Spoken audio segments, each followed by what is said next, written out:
2025 চনটো নিশ্চিতভাৱে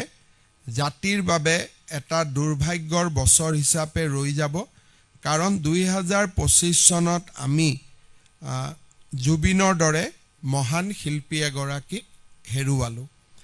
আৰু তেখেতৰ মৃত্যুৰ পিছত অসমত সৃষ্টি হোৱা পৰিৱেশ আৰু এক কঠিন পৰিৱেশৰ মাজত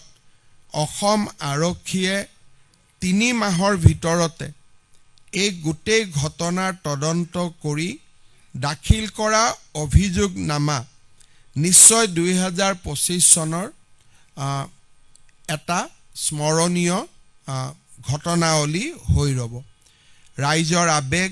আৰু ৰাইজৰ মৰমক সন্মান জনাই ৰাজ্য চৰকাৰে আমি এই গোটেই ঘটনাটোৰ যাতে ন্যায় বাস্তৱসংগত হ'ব পাৰে লিমিটেড টাইমৰ ভিতৰত ন্যায় হ'ব পাৰে সেইকাৰণে ৰাজ্য চৰকাৰে ইতিমধ্যে অহা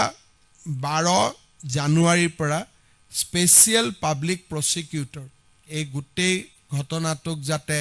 ন্যায়ালয়ত আমি প্ৰতিষ্ঠা কৰিব পাৰোঁ তাৰ বাবে স্পেচিয়েল পাব্লিক প্ৰসিকিউটৰ নিয়োগৰ বাবে সিদ্ধান্ত লৈছে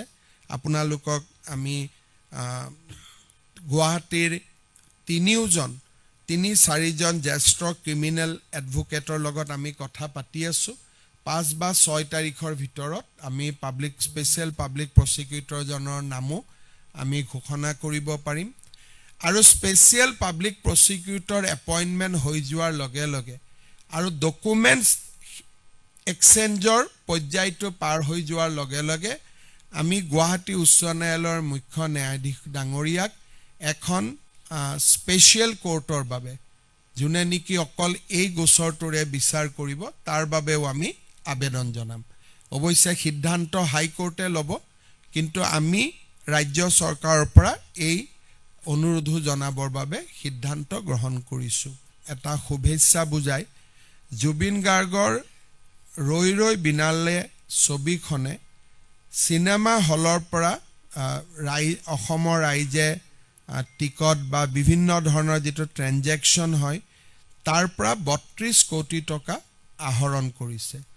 এই 32 কোটি টকাৰ বিপৰীতে ৰাজ্য চৰকাৰে লাভ কৰা